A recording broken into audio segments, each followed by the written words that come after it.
Charles Soilik yang menyatakan bahawa saya cuba salahkan kegagalan untuk menukar hak milik strata kepada kekal, kepada freehold sebagai alasan mengapa saya tidak bina rumah kos rendah.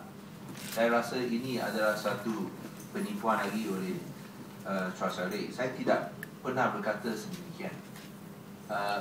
Kalau kita lihat itu yang utama, ini yang muka surat pertama ialah kenyataan hari ini oleh Charles Soilik bahawa saya menyatakan saya tidak boleh bina rumah kos rendah kerana tidak ada tanah freehold untuk membinanya.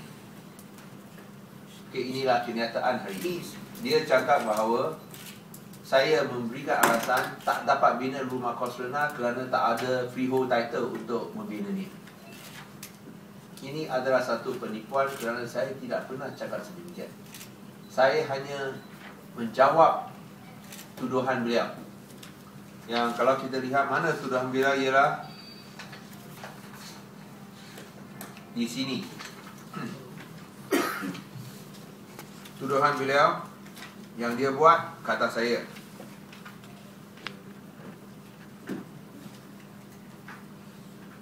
Yang saya jawab pada 19 hari bulan Disember. Tengok ini daripada Malaysia Kini dan juga daripada surat khabar China pun ada. Okey.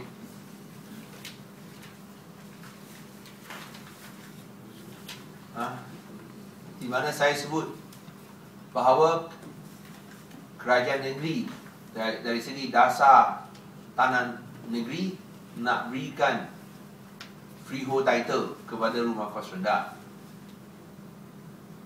dengan premium nominal atau percuma. Dengan premium nominal atau percuma. Ini ialah untuk martabatkan rakyat supaya orang miskin dapat milik rumah mereka selama-lamanya. Sungguh pun ini bukanlah janji dalam manifesto Pilihan Raya Besar 2008. Tapi kita mau buat demikian kerana kita nak martabatkan rakyat Pulau Pinang, khususnya yang miskin. Tapi masalahnya ialah bahawa cadangan sedemikian mestilah dibincangkan terlebih dahulu di Majlis Tanah Negara mengikut Perlembagaan Persekutuan Perkara 91.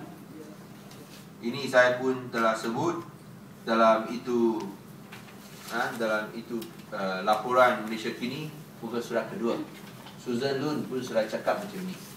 Susan Lun, muka surat kedua Susan Lun, kerana perkara 91 Perlembagaan Persekutuan. Dan semua pun kita telah meminta ia dibincangkan. Ia tak dapat dibincangkan sehingga tahun depan. Dan pada masa yang sama, ahli-ahli wakil-wakil Majlis Tanah Negara daripada Barisan Nasional menentang dan membantah cadangan daripada Pulau Pinang. So saya sebut,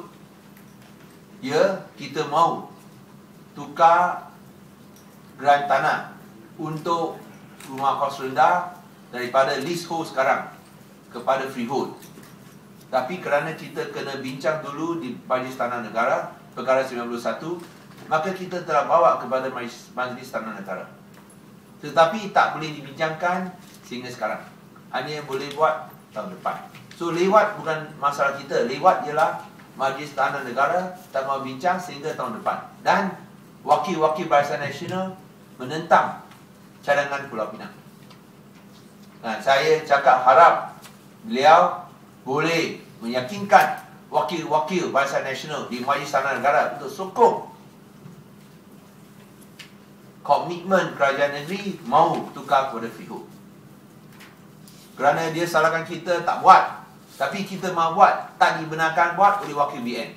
Dia pula salahkan kita tak buat. So kalau dia betul-betul ikhlas, yakinkah hujung wakil BN dalam Majlis Tanah Negara untuk sokong cadangan Pulau Pinang supaya kita boleh convert kepada freehold.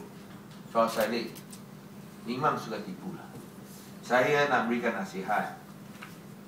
Charles Soilik, anda boleh tipu